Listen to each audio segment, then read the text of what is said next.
Welcome back to my channel শৃঙ্খলা রান্নাঘরে সকলকে স্বাগত জানাই। আমি নিয়েছি পুকুরের জ্যান্ত কাতলা মাছ। কাতলা মাছকে ভেজে আমি কাটা ছাড়িয়ে নিয়েছি। সমস্ত মাছগুলোকে এই যে এইভাবে আমি কাটা ছাড়িয়ে নিয়েছি।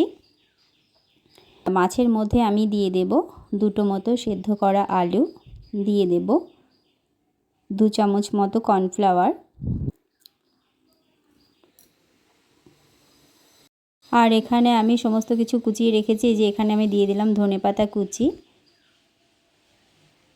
লঙ্কা কুচি, রসুন কুচি, পেঁয়াজ কুচি, আর দিয়ে দেব আদা কুচি।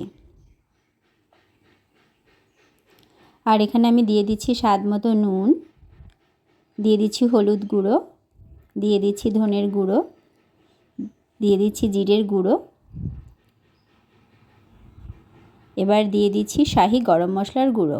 এবার সমস্ত কিছুকে আমি ভালো করে এই যে একসাথে মিশিয়ে নিলাম। আর এখানে দিয়ে দিলাম সামান্য পরিমাণ জল দিয়ে যে আমি মেখে ডো তৈরি করে নিয়েছি।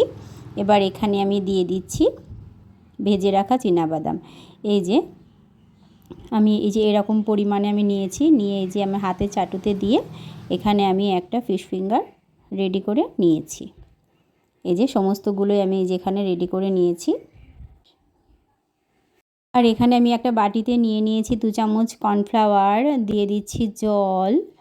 এবার কর্নফ্লাওয়ার জল দিয়ে আমি গুলে একটা ব্যাটার তৈরি করে নেব।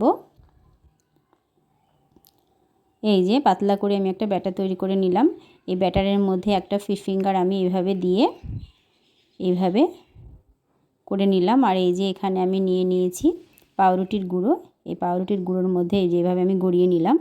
একটা ফিশ ফিঙ্গার আমার রেডি হয়ে গেছে। এবার এই যে এখানে আমি গ্যাসে কড়াইতে সাদা তেল গরম করে এই যে এখানে আমি ফিশ ফিঙ্গারগুলো ডিপ ফ্রাই করে নিচ্ছি।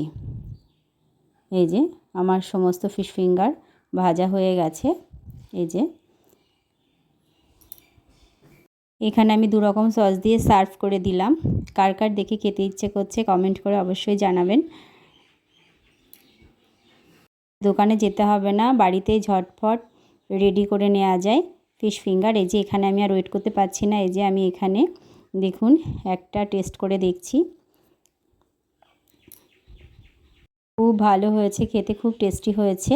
এখানে একটু সস দিয়েও ট্রাই করব।